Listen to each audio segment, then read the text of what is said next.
What's up, y'all? I almost cleaned up for y'all, but then I changed my mind. So anyway, I get people all the time that'll say, I'm going to hire a consultant for, I need a consultant for, and because they look at the problem they're having as being just a isolated, targeted problem, which normally isn't the case. You know, it's kind of like throwing a rock into the water. You know, you get that initial impact, but then those ripples go out several feet, yards away from that initial rock that hit the water. So a few years back, I turned down a gig, private owned nursing home company. They were having sales issues, volume. They couldn't get patients. Volume was down, what have you. So they called me in to talk about possibly hiring me to consult their marketer. Okay. So I don't ever just go in and overpromise or say, yeah, I can fix that. And yes, we're just going to get out here in the field and I'm going to use my book of business to help you with your business without doing an overview of pretty much everything. And so once I did a deep dive into what I was dealing with a much bigger monster than just external sales, because external sales is greatly impacted by what's going on internally in a business. And in this particular incident, yeah, I'm talking about a nursing home, but in general, okay, you've got one problem that's impacted by several different factors. So in this particular nursing home, which I'm going to leave nameless, you know, there was cosmetic issues, there were care issues, and facilities can have cosmetic issues and be old but still be clean. It wasn't clean.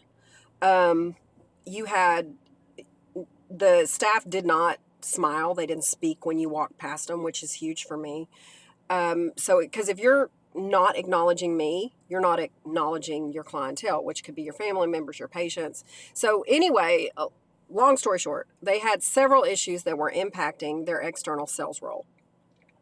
And so when I sat down with the owner and I laid all of that out for him, and I said, you know, you're going to waste your money with me if we just focus on your external salesperson, because I don't really think it's direct. I don't think it's just them. Like I think that their morale is probably extremely low because of the internal issues. And so I lined out everything. I did audits, assessments, you know, here's what I see, here's where we need to start.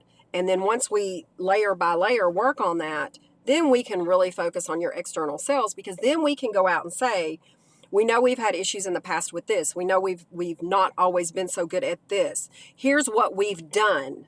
And so then what you're doing is you're actually showing these people who wouldn't work with you in the past, were reluctant, or don't know you, that not only are you being transparent and honest, that you know about what was going on, but that you took steps in order to improve that so that you could impact business in a positive way. People respect you because of that. Trust me, I know. It's what I do.